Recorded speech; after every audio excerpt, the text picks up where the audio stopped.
esta ocasión vamos a revisar lo concerniente a la evaluación diagnóstica renal, recordando que la insuficiencia renal crónica es la consecuencia de la pérdida irreversible de las capacidades metabólicas, endocrinas y excretoras del riñón.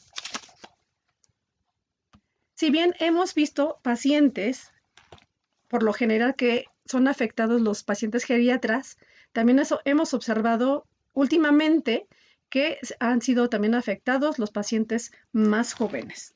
Bien, vamos a revisar brevemente lo que son las causas potenciales de la insuficiencia renal crónica, entre los cuales tenemos los trastornos inmunológicos, que es el lupus eritematoso sistémico, lo que son neoplasias primarias o metastásicas, amiloidosis, lo que son los trastornos inflamatorios o trastornos infecciosos, como lo que son lo que es la leptospirosis, enfermedad poliquística idiopática, o también razas predisponentes como Lhasa Apso, Shih Tzu, Shar-Pei, Doberman, Samoyedo, por mencionar algunos.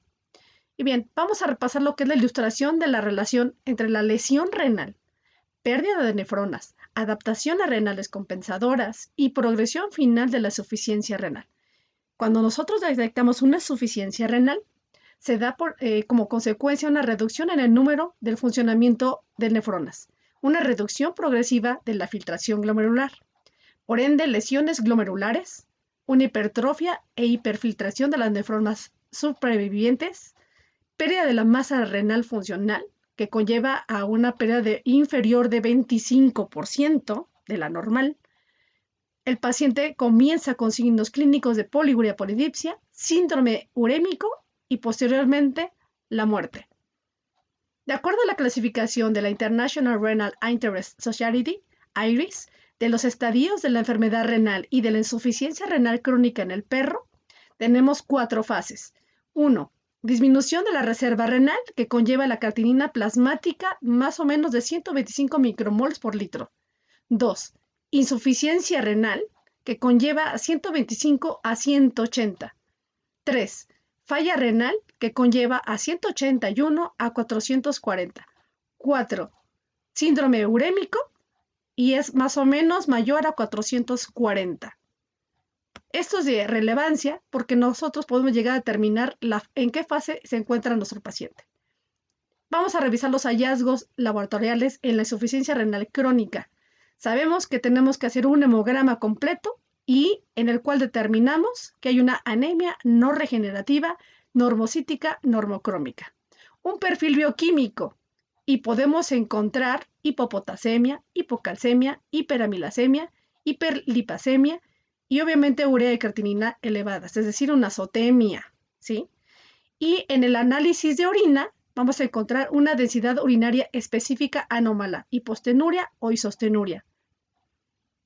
También es importante realizar otro tipo de pruebas de laboratorio, como lo son el cultivo de orina, otros que no son de laboratorio, rayos X, y una ecografía abdominal para confirmar o descartar otro tipo de diagnósticos.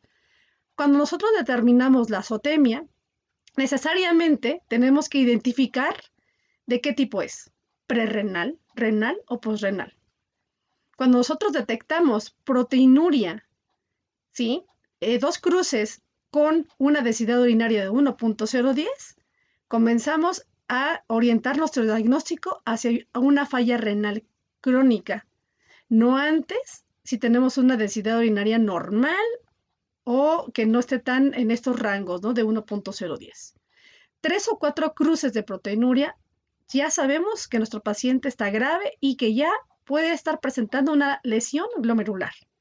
¿Qué otro tipo de pruebas de laboratorio podemos llegar a tener a nuestro alcance y determinar si es una falla renal, una enfermedad inflamatoria infecciosa o neoplásica o sistémica y que no es tan específica?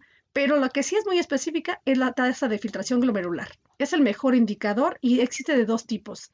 El aclaramiento urinario de la inulina, que es un glúcido de la excreción renal, lo que es el aclaramiento plasmático de la creatinina exógena, que consiste en una administración de tipo exógeno de creatinina.